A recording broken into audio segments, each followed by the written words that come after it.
In the 1970s, the Vietnam War ended. Richard Nixon, Gerald Ford, and Jimmy Carter were the U.S. presidents. Gasoline was 36 cents a gallon. Born in the 1970s, soccer star David Beckham, actress Angelina Jolie, and the Microsoft Corporation. Also born in the decade of the 70s, the rich soccer rivalry between Seattle, Portland, and Vancouver. Former Sounder Jimmy Gabriel played against Portland on several occasions in the 1970s.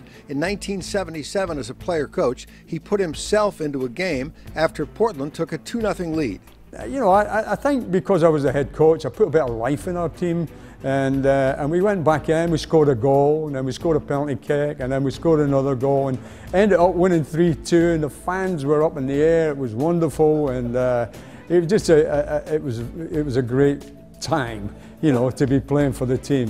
From 1975 to present day, the Sounders and Timbers have met 61 times in regular season or playoffs.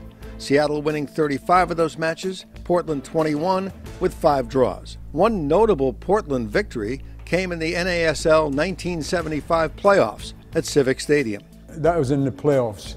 In the end, we went down there and you know, we played them and they beat us. I think it was either 1-0 or 2-1, and we were out. And they went through to the final. Over the same period of time, Seattle played the Vancouver Whitecaps 111 times. Seattle winning 54, Vancouver 42, with 15 draws. In 1980, Alan Hinton was an assistant coach for the Whitecaps under Tony Waite. He had a marvelous year, 24-6 at Empire Stadium. And I broke the assist record in the league with 30 that was previously held by Pele and George Best, who had 18. So I had a great year. And but the highlight of that year and of every year was when the schedule comes out. First thing you look at is when the Whitecaps play the Sounders. When did the Whitecaps play Portland? When did the Sounders play Portland? When did the Sounders play the Whitecaps? And it was almost more important than the Cosmos games. Hinton vividly recalls some of the great Portland Timbers he faced. Portland had Clyde Best, a great big striker from Bermuda, played for West Ham in England. Willie Donahue came in and played left back for Portland. He was the top player with Manchester City. Clive Charles, the late, bless his heart, Clive Charles, who everybody loved. He was a Portland Timbers player forever. Willie Anderson, loads and loads of top players. The Tri-City rivalry has stood the test of time thanks to the passion of the fans. Brian Schmetzer played for the Sounders under Alan Hinton, coached the USL Sounders, and now assists Ziggy Schmidt with the MLS Sounders.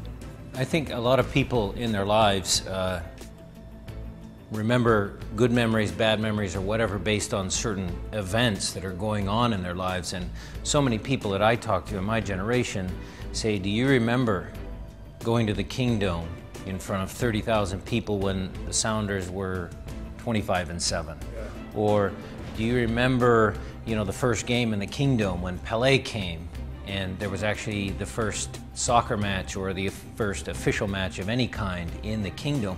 We base our memories on things involved with soccer. So happy that the Seattle Sounders led the battle to get the names back, because the Whitecaps are back now with their name.